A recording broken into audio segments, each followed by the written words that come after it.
Hey everyone, welcome to my channel, Kindred Souls of Brooklyn, and welcome to another episode of Brooklyn Secrets.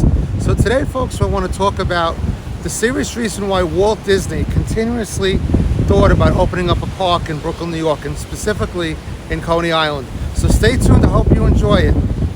So I'm here in South Jetty Park in Venice, Florida. Beautiful scene behind me. This is where most of the surfers come in the Sarasota area. As you can see, we got a lot of surfers here, and so it's kind of a cool video because Coney Island is a beach town, and it's hard to imagine Disney World being in Coney Island. And I don't know if we would have had something the scale of Disney World in New York, the way we have it in Florida. But if you think about the reasons why Walt Disney wanted to open up, very seriously wanted to open up in Brooklyn, there's a lot of reasons for it. First of all, Walt felt very lucky in Brooklyn because before he opened up California Disneyland, he took a secret trip there to Brooklyn in the mid-50s. And of course, Disneyland opened up in 1955. And he took a trip there to Coney Island. And he learned a lot of his guest service skills of what he would employ at the park at Coney Island. It wasn't the most decorum place at the time. It was kind of in a really serious downturn. The employees weren't too nice, so a lot of the Disney guest service came out of that fear of what could happen to a place if you decide not to really treat your customers the correct way. But what it really turned around to be was, if you folks remember, Walt Disney actually was in charge of 4 different attractions at the 1964-65 World's Fair. And if you remember these attractions, it was the Ford Skyway, which was of course sponsored from Ford. It was General Electric's Carousel of Progress.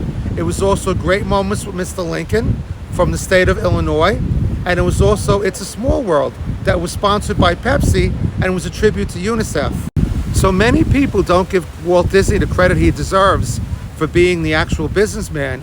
Rumor is, if you read books on Disney, they'll tell you that Walt's brother Roy, who was a banker, was more into the money side of it. Maybe he was, but in terms of Walt Disney, he made a really smart move when he kind of took on the role that he did at the New York World's Fair. You got to realize Walt was he hit his prime. I mean, he was in his 60s at the time, but in terms of a prime situation, they had just come off of Mary Poppins, which was one of the most successful movies. It was really when Walt was off and running. And imagine being a person that 4 different big corporations come through and say, we want you to build our attraction and represent us. Imagine that kind of clout.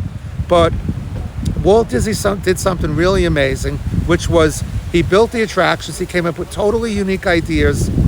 But he also wrote in the contract that after the fair was done, after those 2 seasons, that the attractions belonged to him. So these companies paid for the attractions, and when it was done, it belonged to Walt. So how hard would it have been for Walt Disney to transport those attractions, because they ended up going back to California anyway, and 3 out of 4 of them just kind of stayed mostly out there, and Carousel of Progress ended up in Florida. But how hard would it have been to transport those from, say, where the Mets play, if you think about, right near Citi Field, right? And transport those to Coney Island. Not that hard at all.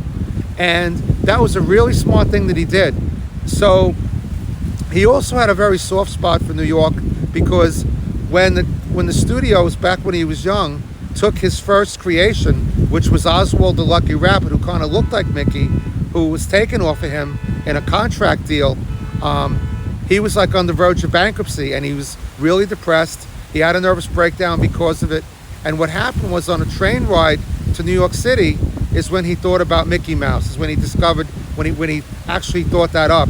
And of course his wife Lillian, he was going to name him Mortimer, and she said, no, that's awful, don't name him that. That's how Mickey came about, was on a train to New York. So Walt had a very positive feeling about New York, about Brooklyn.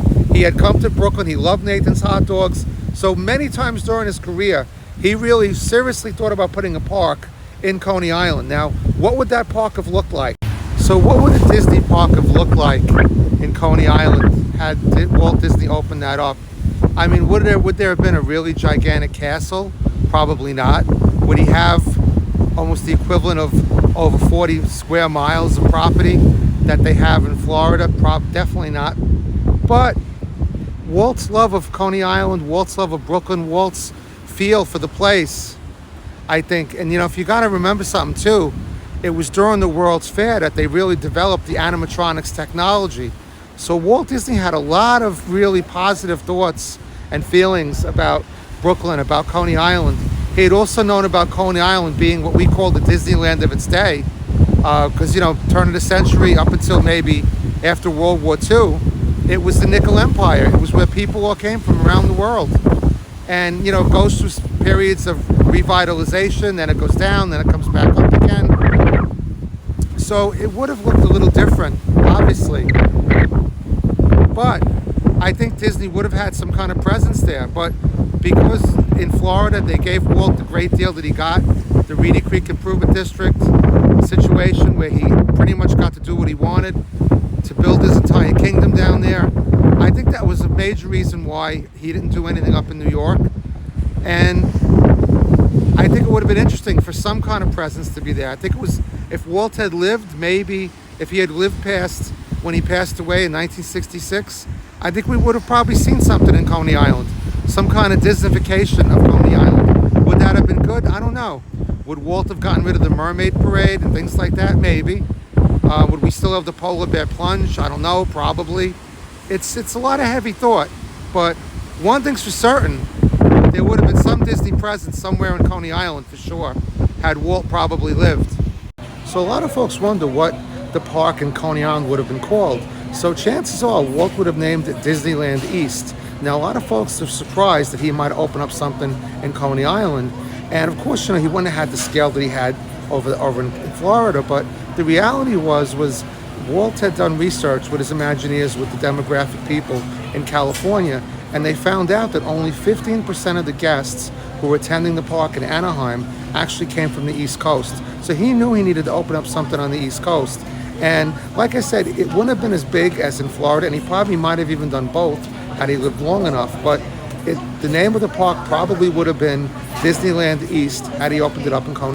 So lastly, folks, before I close out the video, some of you might be wondering, with all this talk about Disney loving Coney Island and wanting something in Brooklyn, is there any kind of like homage in Disney World or Disneyland to maybe Brooklyn? Well, there kind of is, and I think Walt Disney probably would have done more had he been alive, but there is, if you go to the Boardwalk Hotel, which is what they consider an Epcot Resorts hotel, highly recommend it, great place to go. You got the friendship boats, got the Skyliner that'll bring into Epcot, you got all the other hotels, the Swan and the Dolphin, and you have the Yacht and the Beach Club over there, which has the great beaches and cream ice cream place with the kitchen sink.